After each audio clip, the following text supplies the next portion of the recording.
Olá, neste vídeo nós vamos abordar o teste de ajustamento de Q quadrado. Portanto, de que se trata este teste?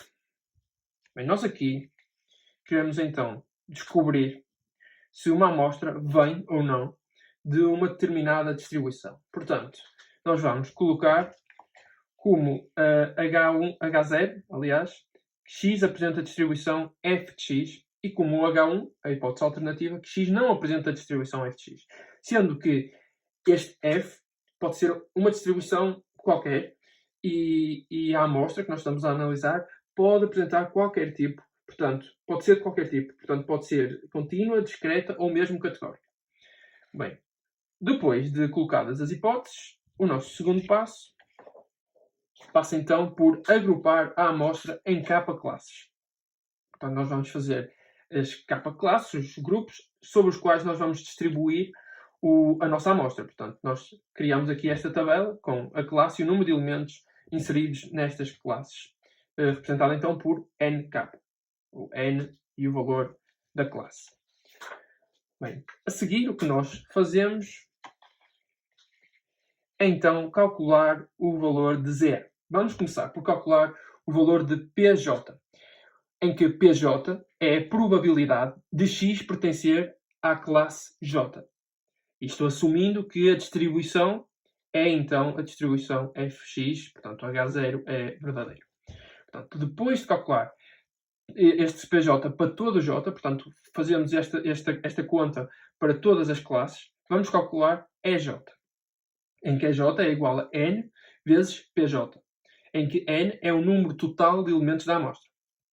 Portanto, vamos calcular EJ para todo o J, de 1 a K, portanto, para todas as classes, e de seguida podemos então calcular o valor de Z, o valor da nossa estatística, que é dado pelo somatório de NJ menos EJ, esta diferença ao quadrado sobre EJ, e fazemos este somatório para todas as classes, portanto, para todo o J de 1 até K.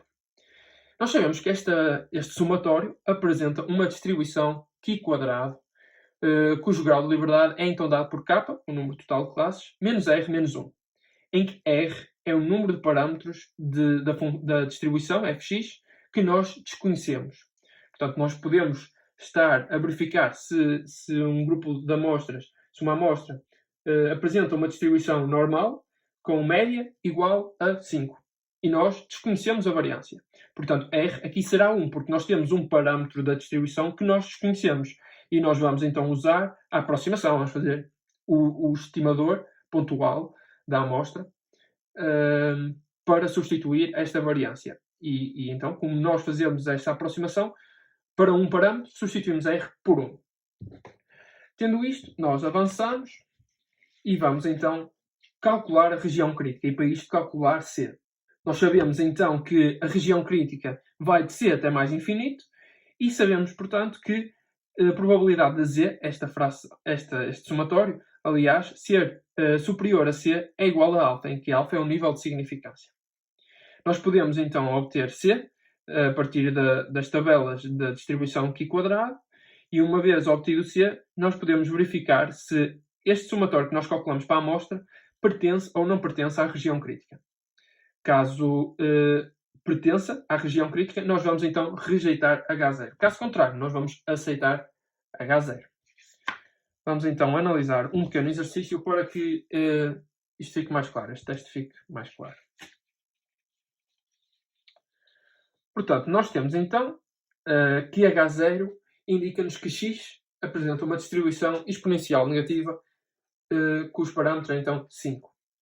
E nós temos então aqui já os valores da amostra distribuídos nas três classes que nós vamos analisar, em que a primeira vai de 0 a 0,1, a segunda de 0,1 a 0,2 e a terceira de 0,2 até mais infinito. E temos que para a primeira classe temos 9 elementos, para a segunda 12 elementos e para a terceira 24 elementos. E esta é a nossa amostra já organizada. Bem, o nosso primeiro passo vai ser então fazer estes cálculos. Nós temos que a função de distribuição, portanto, de probabilidade acumulada da distribuição exponencial negativa cujo parâmetro é 5 é dado por esta função. Portanto, 1 menos e elevado a menos 5x. E nós vamos utilizar esta função para calcular os valores de P. P1, P2 e P3.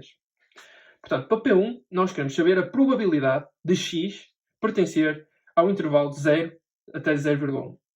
E, portanto, nós vamos fazer a função de probabilidade acumulada de 0,1, portanto, que vai de 0 até 0,1, portanto, a probabilidade acumulada de 0,1, o que nos devolve o valor de 0,393. Para P2, queremos saber então a probabilidade de x pertencer ao intervalo de 0,1 até 0,2, e nós podemos obter isso fazendo a diferença entre as funções de probabilidade acumulada de 0,2, que vai incluir então a probabilidade do intervalo de 0 até 0,2, subtraímos a esse intervalo, essa probabilidade, a função de 0,1, portanto a probabilidade de 0 até 0,1, o que nos dá então a probabilidade de 0,1 até 0,2, o que nos devolve o valor de 0,239. Fazemos o mesmo para a probabilidade 3.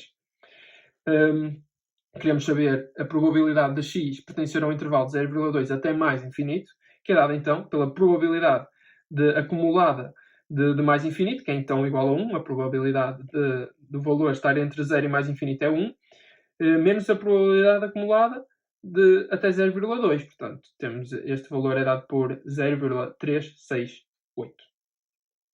A partir daqui nós vamos calcular então os EIs para todas as classes.